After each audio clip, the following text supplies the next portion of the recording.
Welcome back to another UNC Tar Heels football recruiting podcast here on TarHeelIllustrated.com. And if you are watching us on our fast-growing YouTube channel, that is called Tar Heel Illustrated. I am THI publisher Andrew Jones, and joining me is our director of football recruiting, Miss Deana King. And Deana, it was a big weekend in Chapel Hill, not just because the Tar Heels got a needed win over a nemesis rival, but on the recruiting front, which is our focus here in this podcast, a couple of big fish. We're in Chapel Hill, some other interesting 23s. We're not going to get into that. What we're going to do basically is talk about the class of 2022, what is remaining for UNC, and we'll hit on the biggest fish of them all who was in Chapel Hill this past weekend. That is Zach Rice. But we're going to talk about 5 remaining targets for the class of 2022. One of them will announce Wednesday of this week, George Pettaway, 4-star running back from Nansemond Suffolk Academy in Suffolk, Virginia,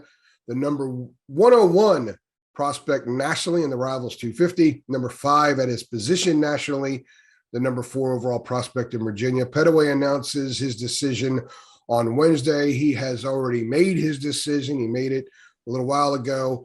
What are your thoughts about George Pettaway and everything that's happening this week around his commitment? He is one of the main targets that Carolina has pursued. He's in a region that Carolina wants to dominate again, and it looks really, really positive for George Pettaway because he's been to Carolina numerous times. The 4 finalists was Carolina, Florida, Oregon, and Penn State. He didn't get to go out to Oregon. Penn State kind of locked up a couple running backs, and Florida, they've got a lot of their targets as well. So looks good for UNC. The kind of back that he is, I met with some of our subscribers who tailgate at the Craig Deck, which is where the media parking is for Carolina football game. And I went and hung out with some of them for a little bit before the game on Saturday. And they were asking about Pettaway and what kind of player he is, and can he step in and play right away? It's, we used to not get those questions about high school kids with respect to football. Basketball, yes. Can a guy step in and help out right away? We get that all the time. But we're starting to get it more in football because of the caliber of kids that Mac Brown is bringing into the program. So the question 3 people posed was, if they get George Pettaway, can he play right away? Because this is pre-Virginia game. People are thinking, well, they don't have any running backs in the program, which is, of course, not exactly so. Running back situation, running game situation is working itself out. But I told them, based on what I've seen Pettaway in person. In fact, we have 4 different times THI has seen him in person. He looks to me like the kind of kid that could get on the field right away. He may not play 60 snaps in a game, but I think there will be a place for him on the field wherever he goes next year. Do you see it that way as well? Yeah, you can look at Caleb Hood. He got 25 snaps against Virginia, true freshman. George will definitely be able to compete for playing time with him and Amari and Hampton. I hate to bring this up, but you could have your another dose of thunder and lightning with those 2 guys because their styles fit perfectly together. Amarian's more of a power back. George is more of the speedy, just loses speed. I mean, you can watch his highlight. He's had some really big games already this year up there at Nansemond Suffolk Academy up there in the Tidewater. I don't like to compare guys because I think it's unfair to the younger one. If you compare anybody to like, let's say Michael Carter in this case, it's not fair to George Pettaway to compare to a guy who's in the NFL and apparently had a pretty good game this past weekend. But so people understand who maybe haven't seen him, haven't been around him or something like that. It's okay to do that, to give them a little bit of a hint of what the player is like. George reminds me a little bit of Michael Carter. They're built somewhat the same way. They run somewhat the same way, even the way they sprint. They from a distance, if you were to squint your eyes, you might think, yeah, that's a young Michael Carter right there. So there are some similarities. So if you bring up the the Thunder and Lightning thing. I do think Petaway fits into a spot that they're very comfortable with in Chapel Hill and that they would like to always have someone filling. And both of those guys, Hampton and Petway, they can catch the ball out of the backfield.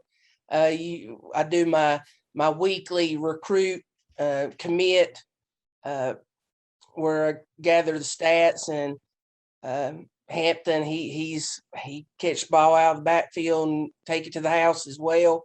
Petway, he's a threat to score anytime he touches the ball. So running back should be in great position.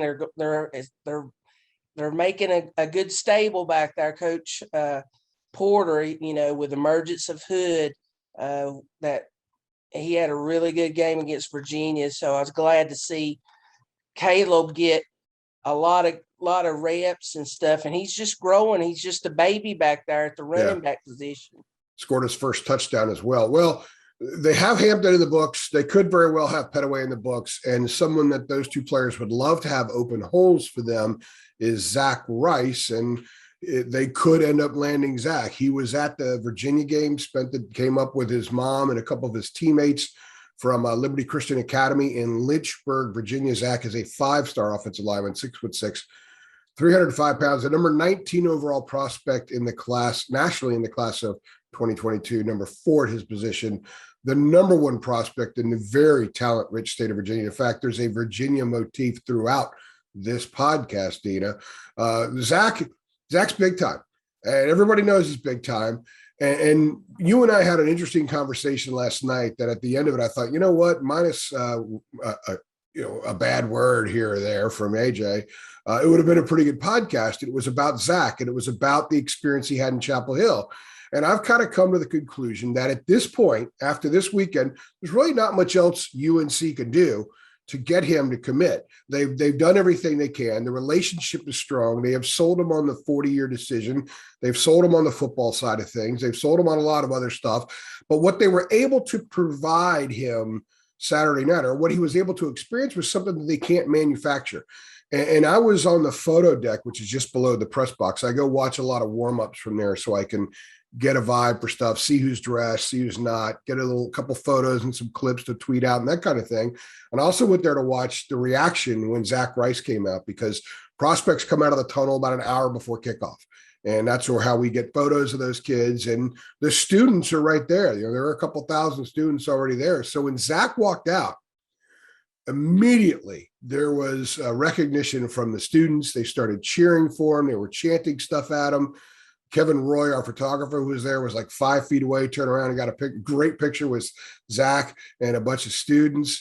He was having an unbelievably good time. He went toward the stands near the sideline and posed for a photograph with a little kid. He signed a football, or not a football, shirt or something. And he was having an unbelievable time, Deana. He went over to the sideline when Carolina came out and started doing their stretching. Jaleel Taylor goes up to him, gives him a fist bump, and Zach is, whipping the towel that he had around his neck, encouraging the players. And I thought what was really interesting is that the other school that he's probably, if there is a top 2, it's UNC and UVA. The other school is on the other side of the field, and they're out there too. And Zach was completely dialed in. So why it was so important to get him on campus for a game, especially a big one like this, was exactly that, because they could talk to him and tell him everything he wants and needs to hear. They could have the greatest photo shoot, amazing food every time he comes, but he had to experience that part of things. And I think that worked out very, very well for UNC.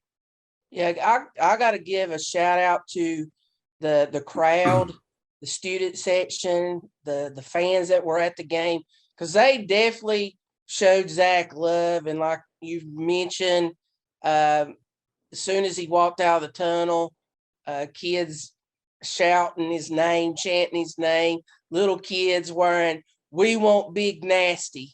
I don't know how many social media posts I've seen with little kids getting their pictures, and he's just a nice kid. He's really nice, really respectful, but on the football field, that fits his name, Big Nasty. Yeah. And so, in talking to him and his mom, like you said, Carolina has done everything. I mean, it's just up to him, and it's a big decision for him, and he wants to make sure it's the right decision for him.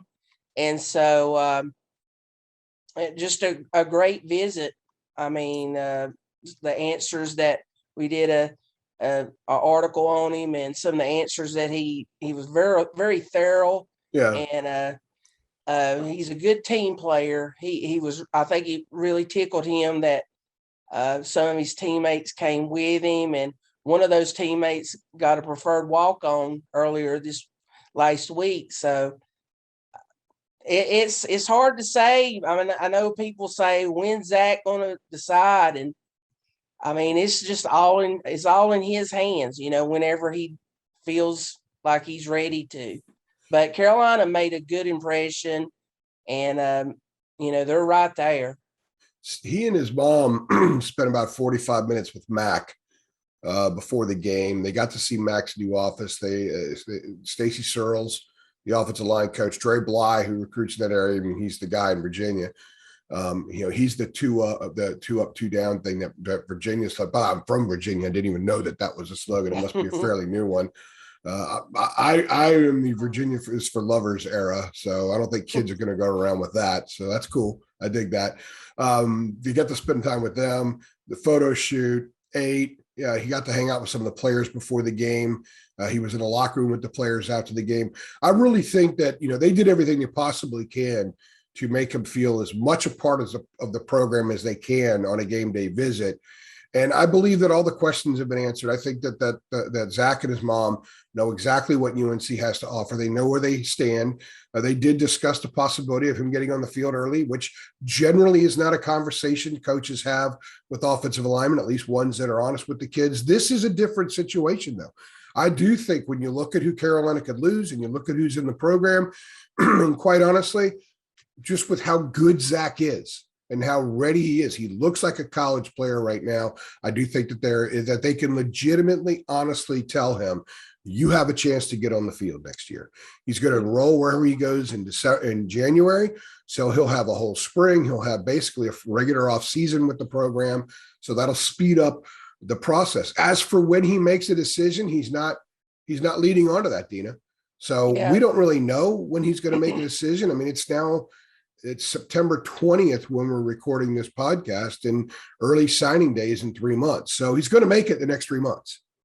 So it's going to happen at that point. But very quickly, I don't think he's made a decision yet. I think that he may, when he thinks about a particular school, he kind of leans there because he's a glass half full kind of kid.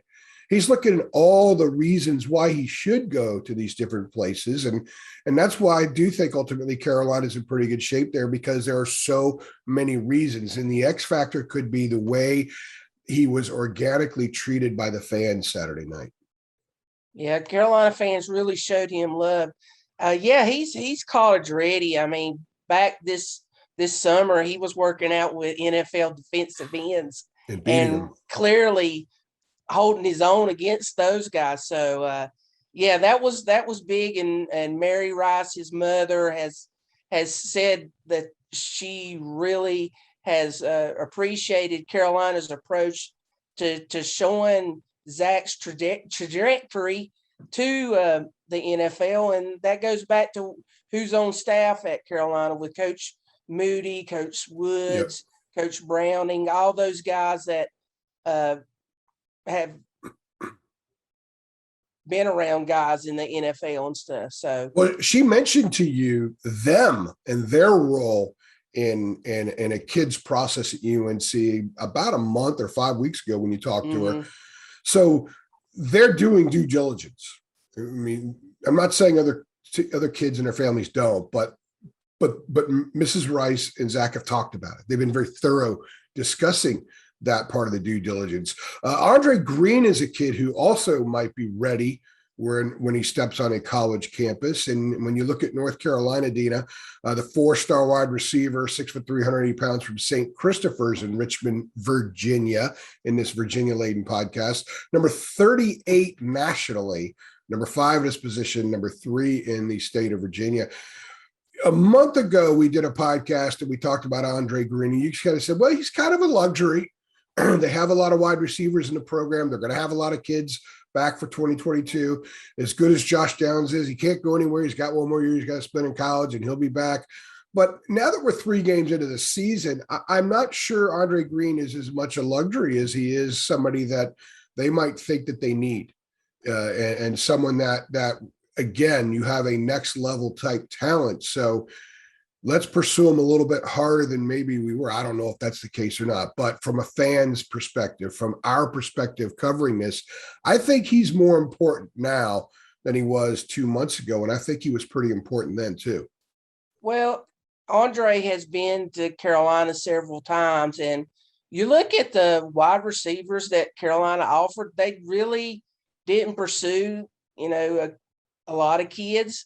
They've put all their apples in on Andre Green, and like you said, another Virginia kid. These 3 Virginia kids, they talk, and Petway, Zach Rice, and Green. Petway said he was bringing some dogs with him wherever school he's going to. So that kind of gives a lot of Carolina fans hope, because those 3, Carolina was basically the only school in common. So Andre Green, he likes Clemson. Ohio State's another big school in for him. I think he was trying to go to Penn State for a game. He hasn't been to UNC for a game yet, but he did come for the spring game. But Andre Green is totally different than Josh Downs, Emery Simmons, a speedy type receiver. He's 6'4", awesome speed, deep threat. He's something that North Carolina would really love to have right now. Right now, yeah. With the absence of Bo. Bo gives them some height, because all of North Carolina's receivers are almost at the same height and same frame. But yeah, Andre Green, he has to be sitting there looking at Carolina's, of course, the last 2 offensive games. Just sitting there thinking, wow, Sam, of course, he would not be playing with Sam, but there's capable people in the program with May and Criswell and Boaz in line to take over for Sam when he decides to go on. But it's pretty lucrative to look at UNC on the offensive side, and especially if you're a skill person, wide receiver, you're going to get the ball. Well, and you brought up a good point about, who will be throwing the ball to the receivers next year. And that's not you and me saying, hey, they're in good shape at quarterback. That's Mac. And there's not a lot of BS that comes from this staff, especially when they talk about position groups and some of the guys that are behind starters. Mac has made it very clear that they feel really good about the quarterback room. So whoever it is, when they bring in Andre Green, hey, go check out Criswell and May, that kind of thing, because one of those 2 guys can be throwing the ball next year, maybe both. Who knows how things work out? So it's not Sam, but the offense likely will be the same. And if Longo's still around, if it's not, I think Mac will find someone to run a very similar offense with a similar philosophy. I mean, a lot of people run that nowadays in college football. So that'll be very, very interesting. Benji Gosnell is someone that you've known for a while. His brother Steven plays at Carolina. Number 12 is a reserve wide receiver, plays a lot of special teams. Benji is a 3-star athlete, a former 4-star, if I'm not mistaken, 6'4", 220 pounds. He can play a lot of positions, linebacker, defensive end, tight end. He was committed to Ohio State, decommitted about 5 or 6 weeks ago. He's from Carroll County High School in Hillsville, Virginia. Used to go to East Surrey, right, in North Carolina. He's the number 37 prospect nationally at his position.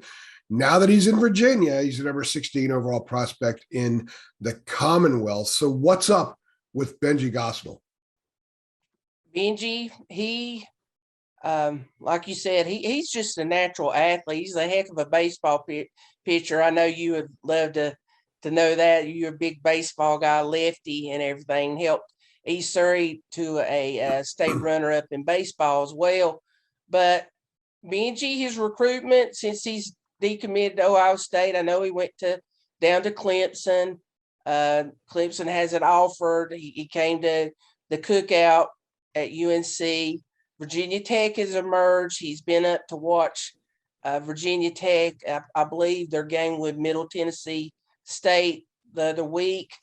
Was supposed to be in Chapel Hill for Virginia game. I haven't confirmed if he was there yet. Just waiting on some confirmation. But with his brother being on the team, there's no big news that Benji Gosnell was there. Of course, he would be going there anyway to support his brother. But I think. But hold on, let me jump in real fast so people understand. He could have been there, but not on the field.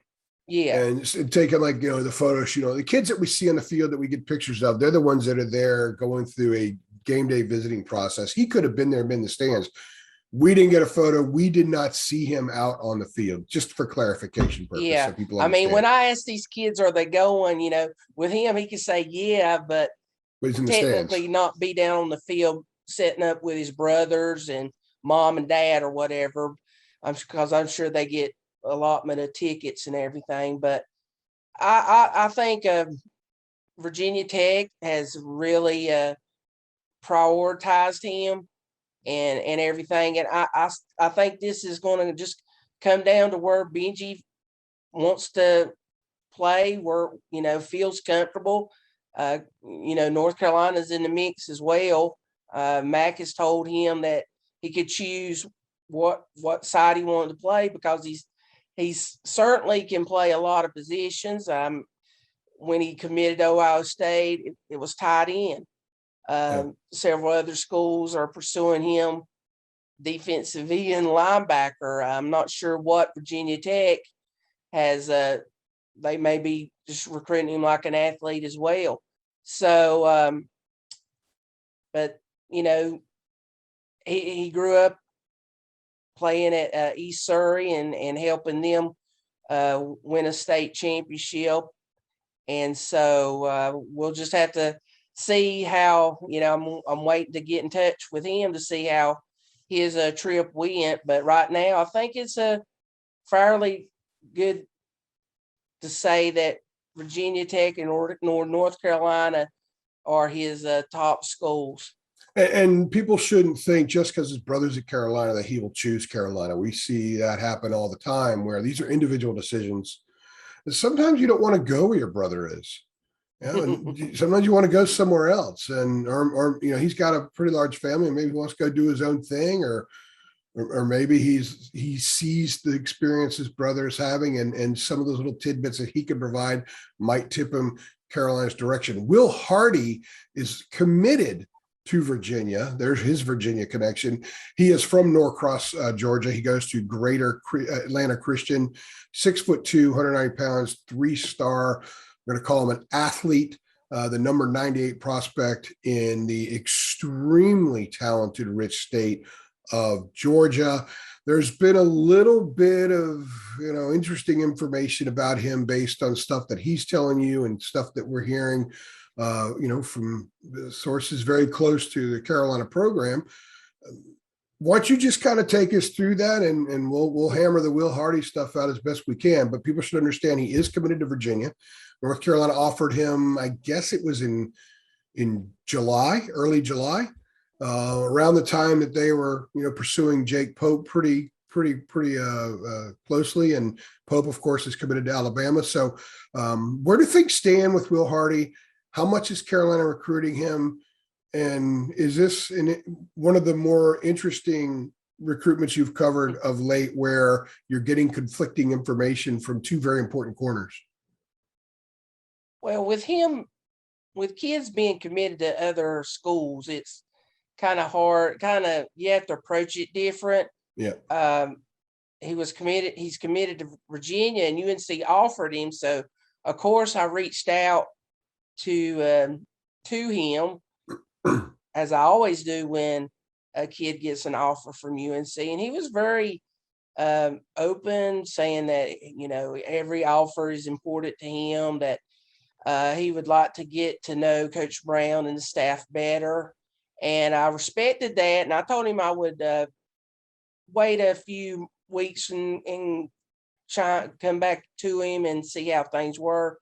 And I did that. And, he's still committed to Virginia. And I asked him how things were going. And at that time, I don't know if he's just, you got to be careful with your words. And he said that everything was going fine, and that Carolina had not been in the picture.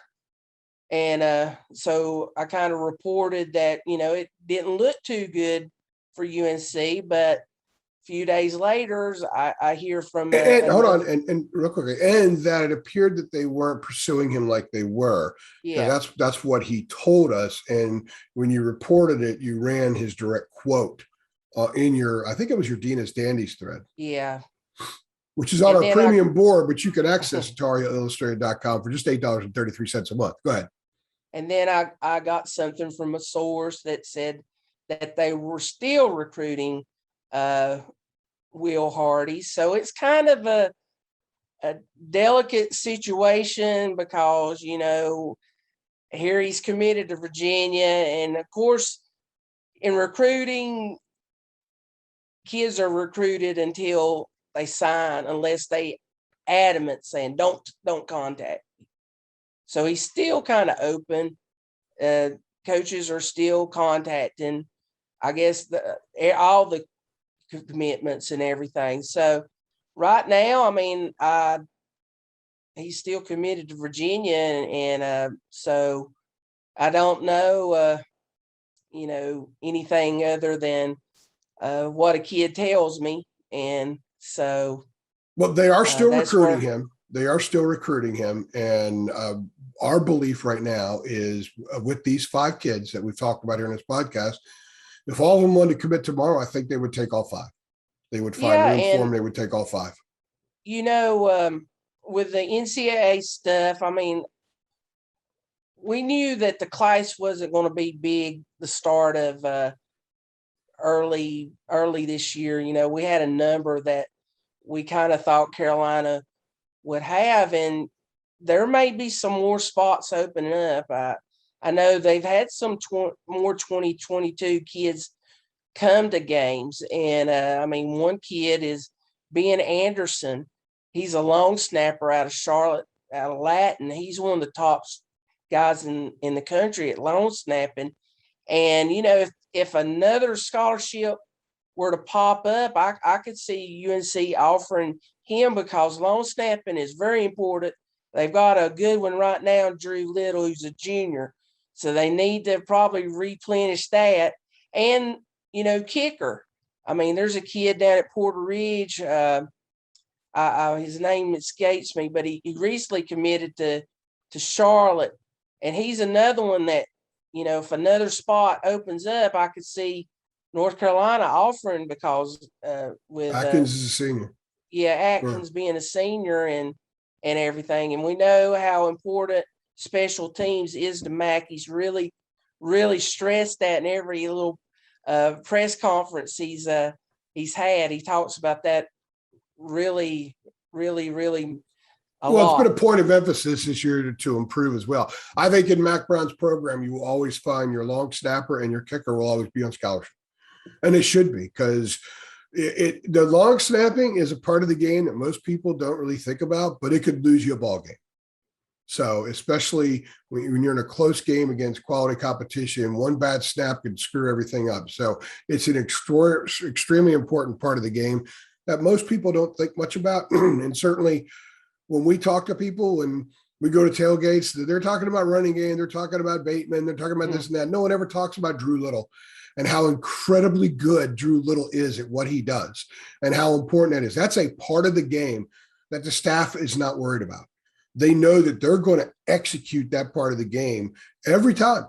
And that's huge, because if you don't execute it one time, you could lose a football game. So, Deana, those are 5 kids, all with ties to the Commonwealth, 4 who are from the Commonwealth now, and one of them obviously committed to UVA. So I like having a Commonwealth theme on a podcast here, because it gives me the homey vibe. So I'm pretty cool with that.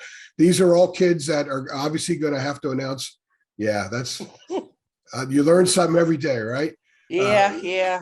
Hardy's already committed. Flashing those signals around, AJ. Yeah, Hardy's already committed. The other kids are going to announce pretty soon. Obviously, Petaway coming up this week. So stay with THI for coverage of all of that. And if you were not subscribed, you need to subscribe so you can catch Deana's dandies, her little tidbit updates on kids in all the different classes. Plus, we have threads. And we have a 24th thread now. We did Jonathan Paler last week, a piece that you did on him. A lot of interesting stuff. And if you don't know who he is, find out, because he's going to be one of the top kids in the class of 24. And trust me, they're already recruiting class of 24 really, kids. really good. Yeah, it's just $8. It's just $8. This kid is explosive. Yeah, it's just $8.33 a month. So, and you can have access to everything that we do. And remember, we go where the Tar Heels go. I will be in Atlanta this weekend for the football game. She's Deana King. I'm Andrew Jones. We appreciate you stopping by.